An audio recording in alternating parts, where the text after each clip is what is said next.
Wild fire. Icon star Allu Arjun పుష్పరాజుగా wild fire ఎలా ఉంటుందో రుచి చూపించేందుకు సిద్ధమయ్యారు. పుష్పకు సీక్వెల్ గా సుకుమార్ తెరకెక్కించిన ఈ most awaited Pushpa 2 the rule మొత్తానికి థియేటర్లోకి వచ్చేసింది. మరి ఈసారి ఎర్రచందనం స్మగ్లింగ్ లో పుష్పరాజు ఆడిన ఇంటర్నేషనల్ ఆట ఎలా ఉంది? ఈ క్రమంలో తనకు ఎదురైన సవాళ్లేంటి? బన్వర్ సింగ్ శెకావత్ పుష్పరాజుల వార్ సినీ ప్రియులకు ఏ రేంజ్ లో కిక్కిచ్చింది? పుష్పను పడగొట్టేందుకు మంగళం శ్రీను, ద్రాక్షాయని ఈసారి ఎలాంటి కుట్రలు పన్నారు? దేశ రాజకీయాలను శాసించే స్థాయికి పుష్ప ఎందుకు ఎదగాలనుకున్నాడు? ఈ క్రమంలో పొలిటికల్ గా తనకు ఎదురైన కొత్త విలన్లు ఎవరు? శ్రీవల్లిగా రష్మిక ఈసారి ప్రేక్షకుల్ని ఎలా మురిపించనుంది? కిసిక్కుమంటూ పాటతో ఊపేసిన శ్రీలీల తెరపై డాన్సులతో ఎలా అదరగొట్టింది? ఈసారి కథలో కొత్తగా ఎంటర్ అయిన పాత్రలేంటి? అసలు ఈ సినిమా మొత్తానికి ఎలా ఉంది? తెరపై పడిన ఇప్పుడు ప్రీమియర్లో చూస్తే సినిమా రివ్యూపై ఓ స్పష్టత వచ్చేసింది. ఇది పుష్ప ప్రయాణానికి ఎమోషనల్ కన్క్లూజన్ లా ఉంటుంది. పుష్పకు ఇంటి పేరు లేకపోవడానికి అనుకున్న కారణం, తండ్రితో గడిపిన తన బాల్యం, కుటుంబంలో తలెత్తిన విభేదాలు, బ్రదర్స్ తో ఉన్న ఎమోషన్స్, ఇవన్నీ చూపిస్తూ పుష్ప ఎర్రచందనం సిండికేట్ ఢా నుంచి ఇంటర్నేషనల్ స్థాయికి తన సామ్రాజ్యాన్ని ఎలా విస్తరించాడన్నది సెకండ్ హాఫ్ లో చూపించారు.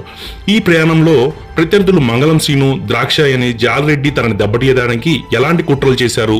ఈ శత్రువులందరినీ ఒక్కటి చేసి పుష్ప సామ్రాజ్యాన్ని కూలగొట్టేందుకు బన్వర్ సింగ్ శెకావత్ ఏం చేశాడు?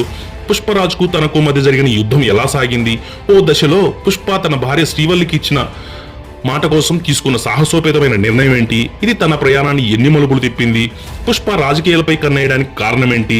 ఈ క్రమంలో ఎంపీ సిద్దప్ప, మరో మంత్రి కోగటం వీరప్రతాప్ తదితరులతో ఏర్పడిన శత్రుత్వం ఏంటి? మరోవైపు ఎర్రచందనం స్మగ్లింగ్ లో ఇంటర్నేషనల్ స్థాయిలో పుష్పరాజ్కు ఎంత పెద్ద సవాల్ ఎదురైంది అనే నేపథ్యంలో ఈ రెండో పార్ట్ సాగింది. షిప్ యార్డ్ లో జరిగే ఎర్రచందనం స్మగ్లింగ్ సీన్ తో సినిమా చాలా ఆసక్తికరంగా మొదలవుతుంది. ఇక్కడే జపాన్ ఫైటర్లతో జరిగే ఓ అదిరే హై యాక్షన్ ఎపిసోడ్ తో పుష్పరాజును వైల్డ్ ఫైర్ లో పరిచయం చేసిన తీరు ప్రేక్షకులకు ఫుల్ హై ఇస్తుంది. అక్కడ నుంచి పుష్పరాజ్ చిన్నతనాన్ని, తనకు ఎదురైన చేదు అనుభవాలని చూపించి కథకు కాస్త ఎమోషనల్ టచ్ ఇచ్చే ప్రయత్నం చేశారు సుక్కు. ఆ వెంటనే శ్రీపల్లి పాత్రను తెరపైకి తీసుకొచ్చి ప్రేక్షకులకు గిలిగింతలు పెట్టారు. ఇక పుష్ప పాత్రకు ధీటుగా బన్వర్ సింగ్ శెకావత్ పాత్రను తెరపైకి తీసుకొచ్చిన తీరు ఆకట్టుకుంటుంది. ఎర్రచందనం స్మగ్లింగ్ చేస్తున్న పుష్ప గ్యాంగ్ ను బన్వర్ సింగ్ శెకావత్ చాకచక్యంగా పట్టుకోవడం, వాళ్ళని జైల్లో పెట్టడం, ఆ వెంటనే పుష్పరాజ్ స్టేషన్ కి వెళ్లి అక్కడ ఉన్న పోలీసులందరినీ కొనేసి శెకావత్ ముందే వాళ్ళని విడిపించుకుపోవడం భలే మాస్ ఎలివేషన్ అనిపిస్తుంది. ఇక్కడే పుష్ప టైటిల్ గీతాన్ని చక్కగా సెట్ చేశారు సుక్కు. ఈ పాట, ఇందులో బన్నీ స్వాగ్, స్టైల్, తను వేసే సిగ్నేచర్ స్టెప్స్ థియేటర్ ను హోలీ తెచ్చేలా చేస్తాయి.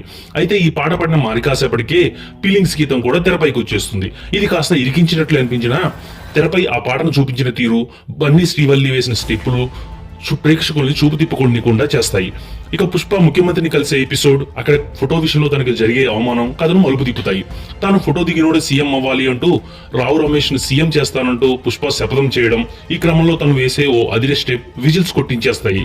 ఇక పుష్ప నేషనల్ నుంచి ఇంటర్నేషనల్ స్థాయికి ఎదిగే తీరు, ఈ క్రమంలో పడే మాస్ ఎలివేషన్లు అభిమానులకు కన్నుల విందును అందిస్తాయి.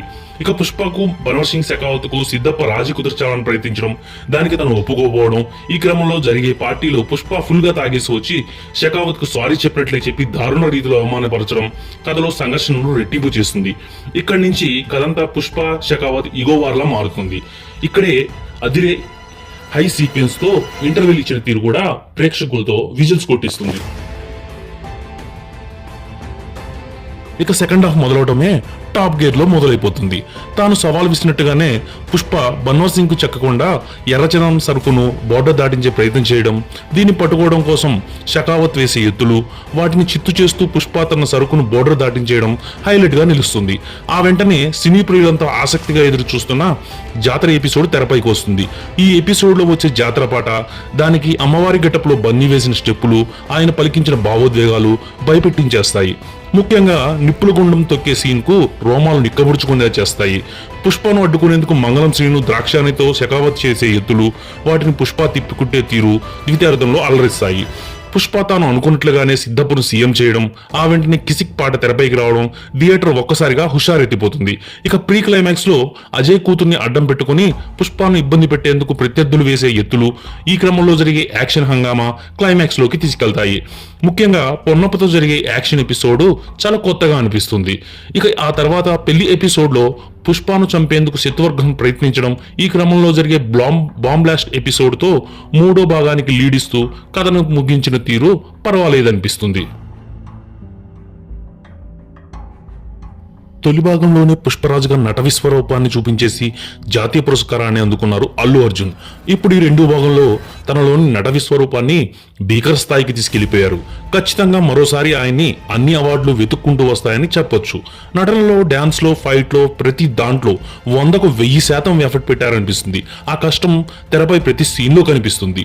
సుక్కు రాసుకున్న కథలో పెద్దగా మెరుపులు లేవు, కానీ దాన్ని అదిరిపోయే మాస్ యాక్షన్ ఎలివేషన్లతో ముస్తాబు చేసిన తీరు మెప్పిస్తుంది. శ్రీవల్లిగా రష్మిక, బన్నవర్ సింగ్ శెకావత్ గా ఫహద్ ఫాజిల్ మరోసారి గుర్తుండిపోతారు. అనసూయ, సునీల్ పాత్రలకు పరిధి తక్కువే అనిపిస్తుంది. దేవిశ్రీ పాటలు సినిమాకి ఆకర్షణ. నేపథ్య సంగీతం అదిరిపోయింది. విజువల్స్ చూపు తిప్పుకోనివ్వకుండా చేస్తాయి. అంతిమంగా పుష్ప గురించి ఒక్క మాటలో చెప్పాలంటే రప్ప రప్ప రఫ్ పాడించేశాడు అంతే.